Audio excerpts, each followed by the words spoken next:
Maaring iniisip mo na ready ka na for relationships, pero maaring mali ka sa inaakala mo.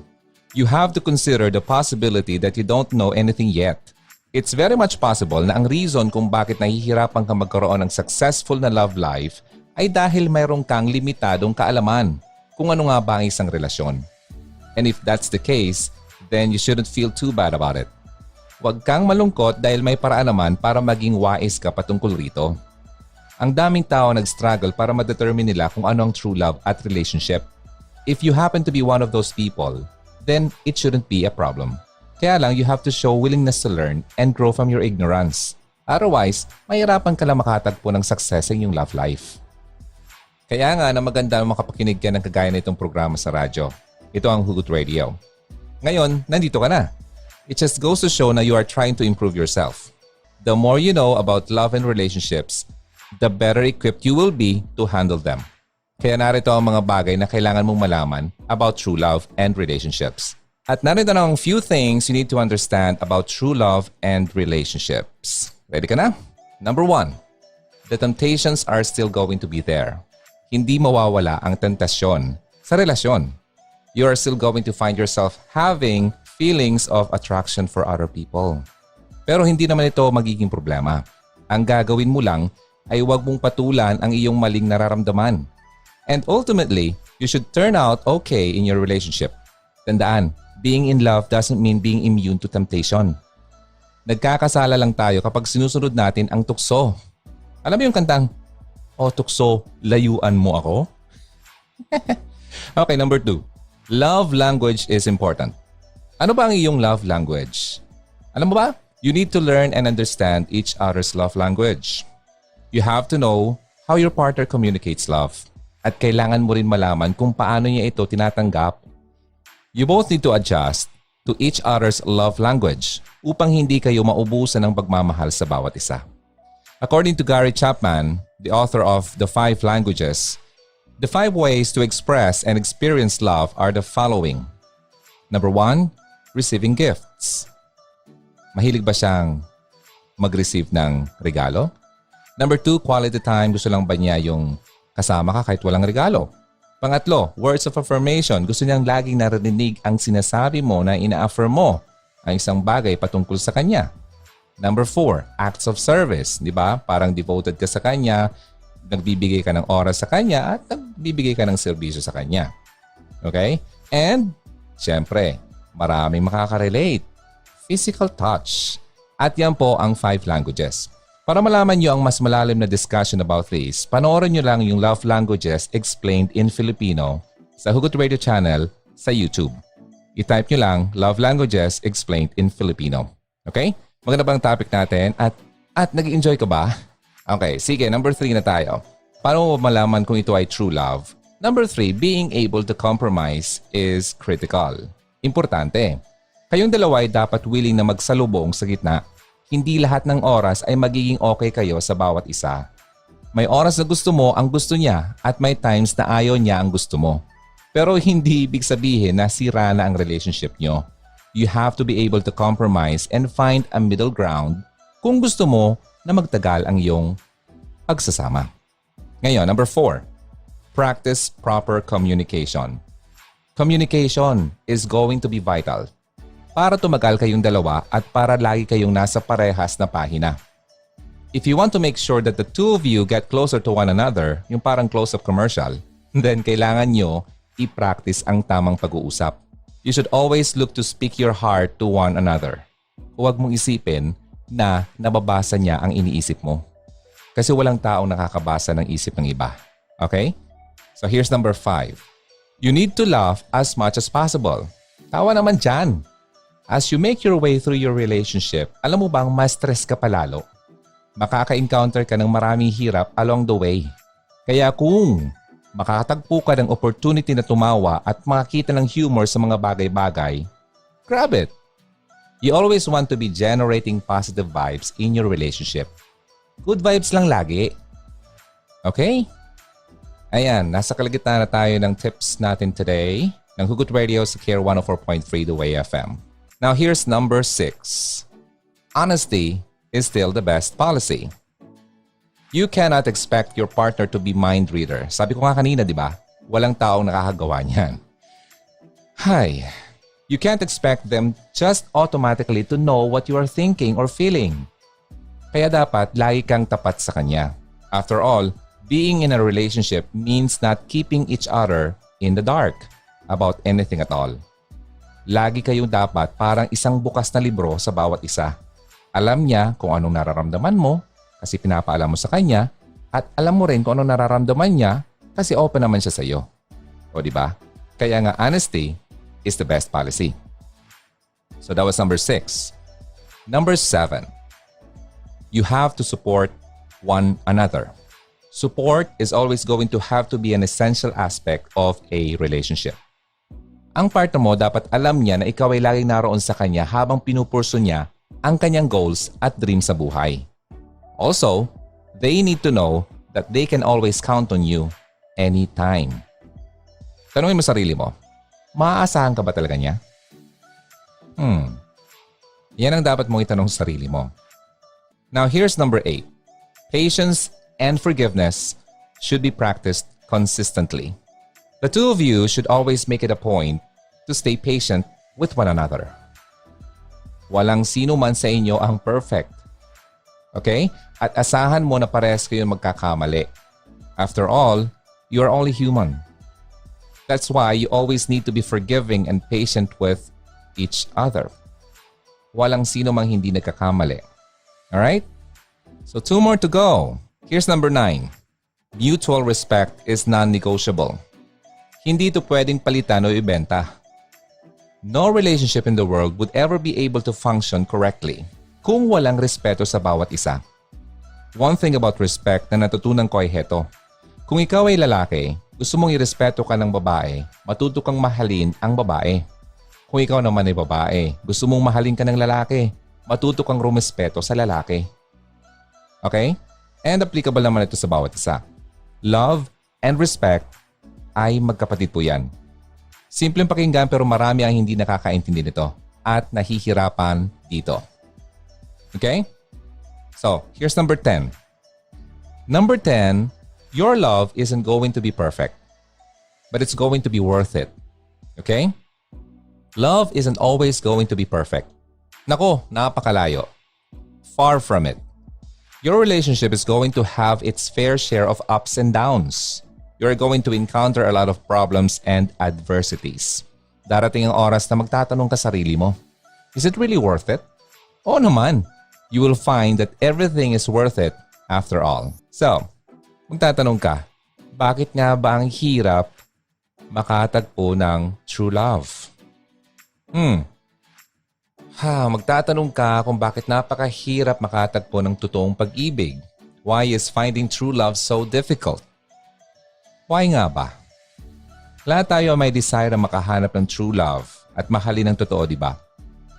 We experience different levels of love from parents, siblings, friends, and others. But most of us also want to find special someone na makashare natin ang deeper level of love. Finding true love can seem incredibly difficult at kadalasan ang hirap nitong intindihin. A big question to consider first is this.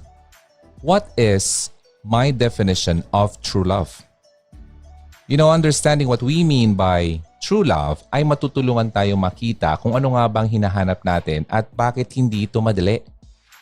Many societies use the word love very loosely.